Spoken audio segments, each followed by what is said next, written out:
So, this next video was supposed to be about the infamous Aerochrome. It was supposed to start off with my trip to Som's Island, where I had taken awesome photos with contrasting subjects matter, like this bird, or these branches, or this lighthouse, or New Zealand's most photographed sheep. So yeah, I had some interesting shots planned, but as you can tell by my tone, things would not turn out well for me, and here is why. This is my roll of Aerochrome after developing, and as you can see, it's completely ruined. How did this happen? Well, let me explain. So Aerochrome is not actually called Aerochrome by Kodak. It's called Aerochrome infrared, and these rolls are mine. As you can see, I had it in medium format and 3, or should I say now 2 rolls of Aerochrome as this one is used. Now, my first roll is actually different from my other 2 rolls. This roll here uses the now defunct E4 process, which whilst this was no longer used by Kodak for most films by 1976, in the case of Kodak Aerochrome infrared, it was still being used up till 1996.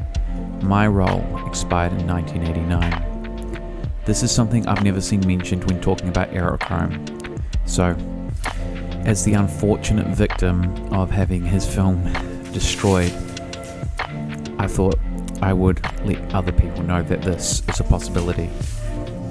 I had taken this roll down to Queenstown only for my Canon F1 to betray me and break. I then rolled this into my partner's spare and went to shoot some interesting photos at Zealandia. I'm lucky that I decided to take more than one film camera on these trips, so it was not a total bust. I spent about $300 all up on this roll of Aerochrome infrared, and whilst this roll of Rollei's infrared cost me an additional $40, I think it was well worth it because I do get these cool shots.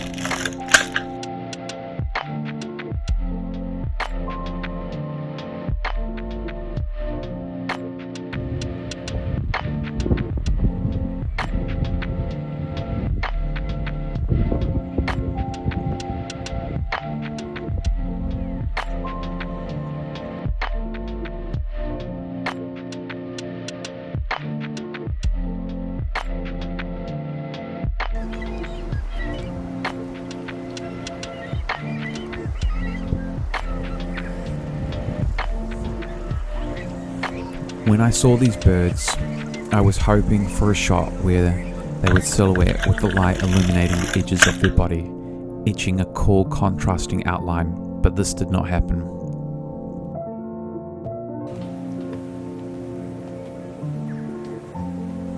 Whilst walking along this pontoon, trying to find the right shot of this boat, I ended up dropping a lens filter, which didn't break, but almost fell into the water.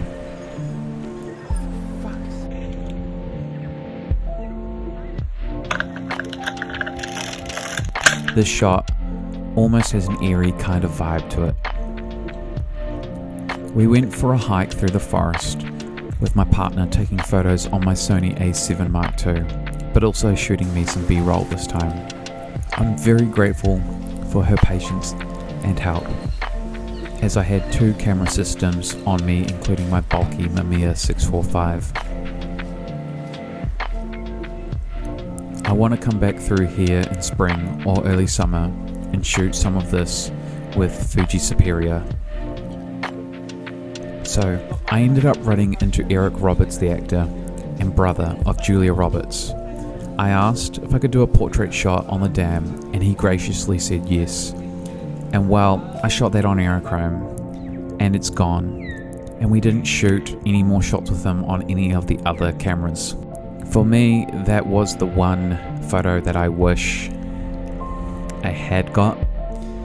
All the others I could redo, but it does suck that I lost what was a really unique photo opportunity.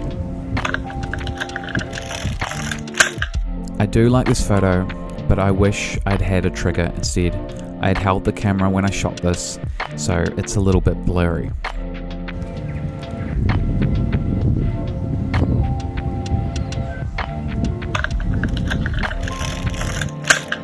I like this shot, but I do wish I'd got the tree top in the image, but I kind of don't mind that it's not there.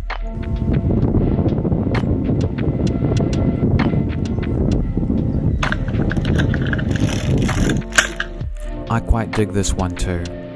I had to wait a long time for people to disappear for me to take this shot, but I think it was worth it.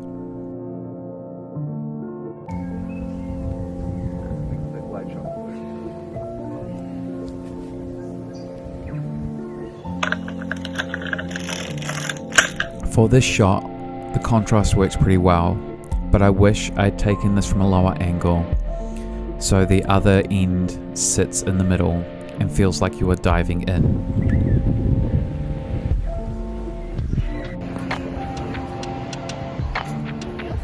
A few days, if not a few weeks later, I went to the gardens to retake some shots that I'd shot before on normal colour film, but instead in infrared, both black and white and Aerochrome. Because the Aerochrome was destroyed, I'll have to take those photos again.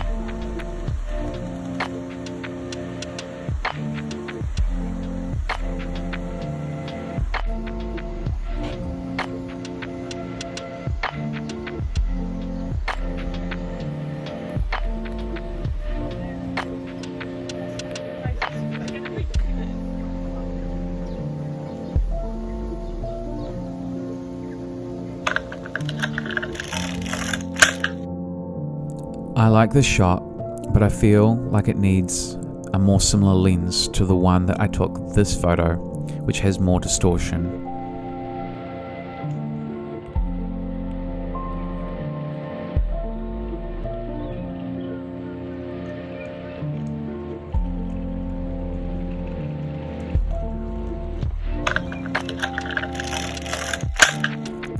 I shot this building before in my infrared video on HIE, and it was one of the only salvageable photos.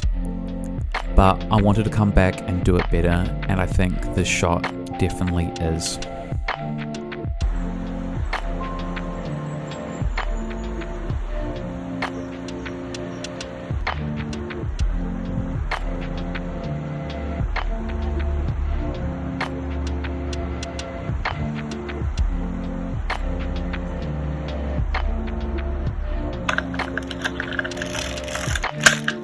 I do like this photo, and I think for the most part it worked.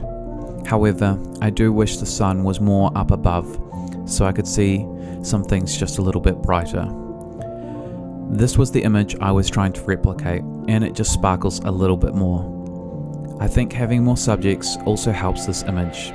The issue with infrared is it's 1 second exposure, so I tend not to have people in them to reduce any motion blur. And the one subject I do have sitting on the seat is not moving.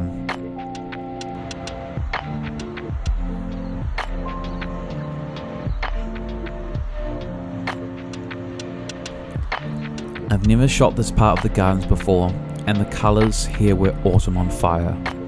I was hoping it would translate into different shades in the infrared, but unfortunately it did not work out that way.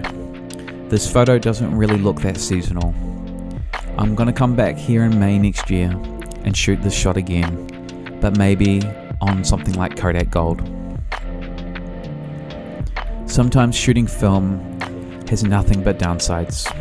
Faulty cameras, ruined film, a hole in your wallet.